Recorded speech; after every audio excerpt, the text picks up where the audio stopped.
Deputy Donnelly. Thanks, Chair. Mr. Sheridan, I'd like to welcome your colleagues to the committee and say I'm delighted to see that a light is being shone on this. I think there's a long way to go, but I think this is a very useful first step. So it's very welcome from your team and from the Central Bank. Can I ask, what's the total amount of loans outstanding in the market? That's something I couldn't find in the report. We can have a look to see if we have that with us. Can you give me a ballpark? I think we were talking about that. Was that 500? Well,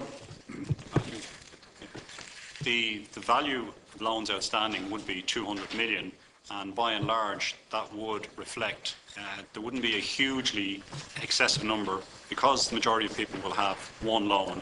That would reflect, if you like, the size of the actual number of loans out there. So the capital lent out at the moment is about 200 million? Yeah. Okay, thanks. And am I right in thinking that there are different rates? You've negotiated or allowed different rates for different companies? That's correct. We look at each business plan, business model on its merits, but we do obviously have to factor in similar models and what they're actually currently charging. But it is each licensed moneylender has its own contract with its own rate. That's correct, yeah. And what's the maximum rate in the market today? As we've outlined in the statement, it's 287%. That's the max. It is. That's the maximum for one particular firm, which, just to clarify, it's not the firm that was referenced earlier, Provident. It's a different firm. And do you have an open book relationship with these firms to the extent you do? Great. Yeah, so we have an annual engagement with them, Yeah. and it's a process that Terry leads in terms of reviewing their business. Okay. So do you know the return on invested capital for these firms? No, we don't go into that type of detail. We're more concerned with the products that they're offering and the rates they're charging, any sort of increases that they're proposing, that type of thing. So normally in a regulated market, the regulator would sit down with a company and say, right, this is your invested capital, a reasonable return on this invested capital based on the characteristics of your market is this. Therefore, the regulated price for your service is X, right? This is exactly the same. So what I would expect to see is you sitting down with a company and saying, right, you're lending out 50 million.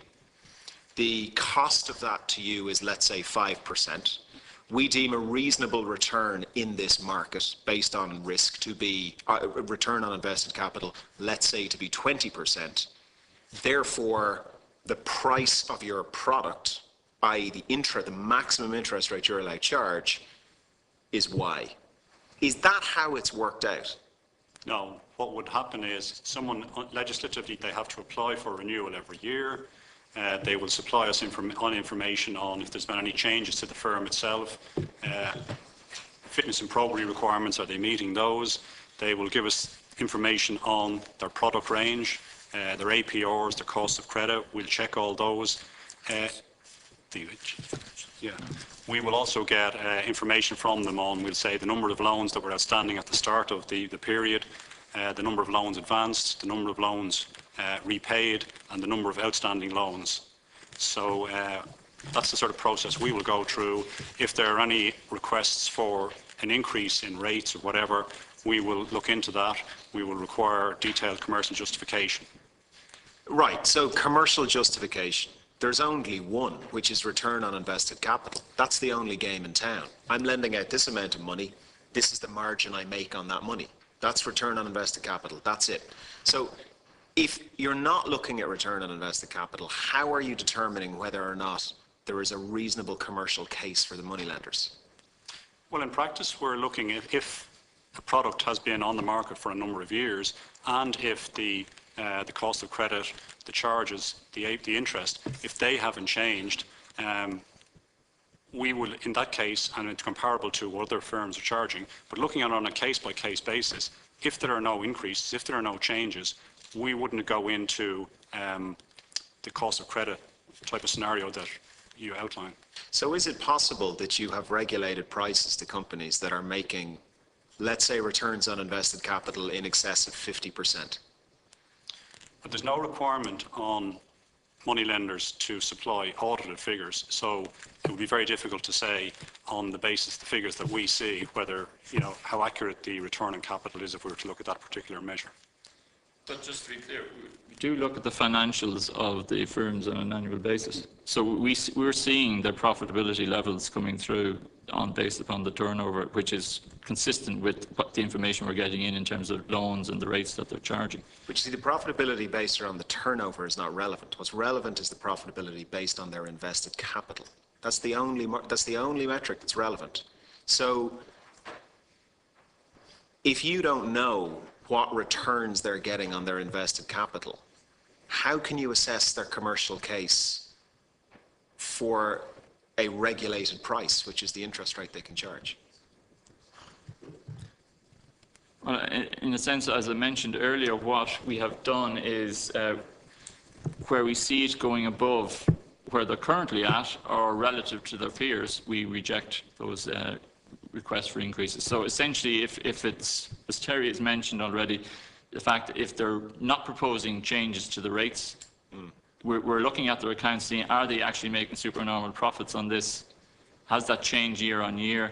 If nothing significant has happened, but then they subsequently come looking for an increase, well then we generally would reject those increases. So the key word there, Mr. Sheridan, is supernormal profits. So what data are you using to determine, if it's not return on invested capital, what data are you using to determine whether something is or is not a supernormal profit? But essentially we're looking across the market at the different participants who are competing, if you like. What metrics, though? As I mentioned, we're looking at turnover, the loan book, the rates that they're charging and the profits that they're earning. That's what we're currently looking at. And what is an allowable profit? At what point for the central bank, what is a profit that says, no, this is a supernormal profit? So what is the maximum reasonable profit allowed by the central bank? I don't think I'm prepared to say that because it is case by case, and I'd be reluctant to actually say that. Why? Because I think it's a firm by firm specific figure that I would have to give you.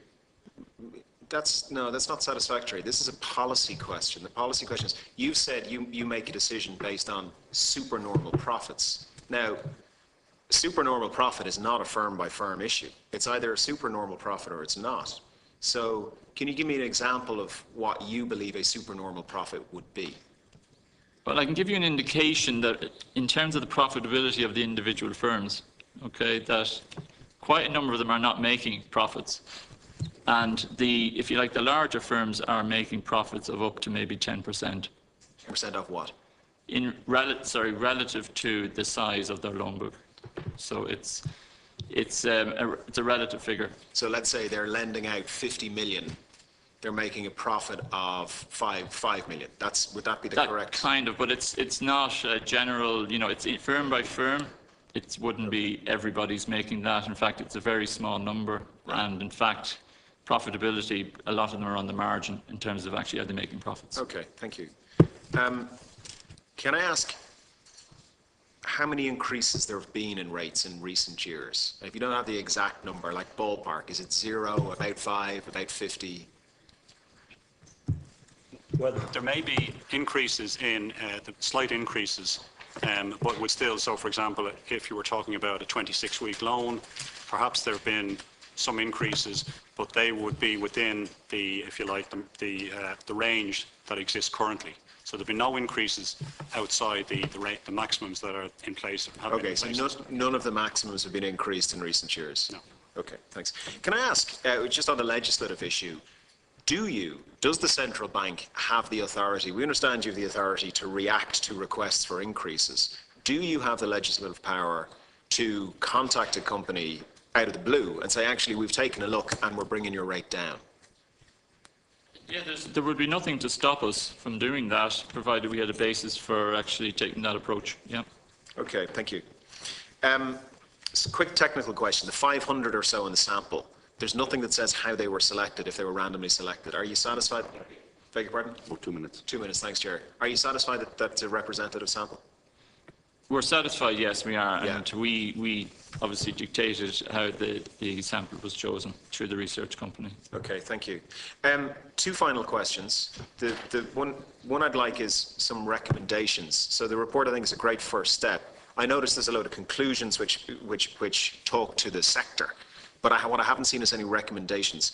The second question is, I am slightly confused by some of the things in this report, particularly by people saying 1/3 shopper. I'm confused as to anyone who has any choice would ever go to a licensed moneylender. To me, it's barking mad that anybody would borrow money at 280% instead of at 10%. And there seem to be conflicting things in the report. Page 9 says that 5% have cited refused credit elsewhere as a reason to go to a moneylender. But page 21 says that the majority say they've been refused credit. Similarly, 84% say they understand the costs. Something you might follow up on. I don't believe that. I believe that that's what they said. But I don't believe for a second that 84% understand the costs, particularly relative to where they could get it. And particularly, as Deputy Doherty pointed out, when these aren't, the majority of these are not short loans. 85% of the people in the survey are over a year. For reply now, Deputy. Thank you. So just to conclude, to sum up, what are your recommendations? What are your top 2-3 recommendations, particularly for us in the Oireachtas? And secondly, why do you think, based on everything you've seen, why are people going to these when they have options? And do you believe that? Run out of time. And do you believe that potentially is because really they don't understand? Thank you, Chair.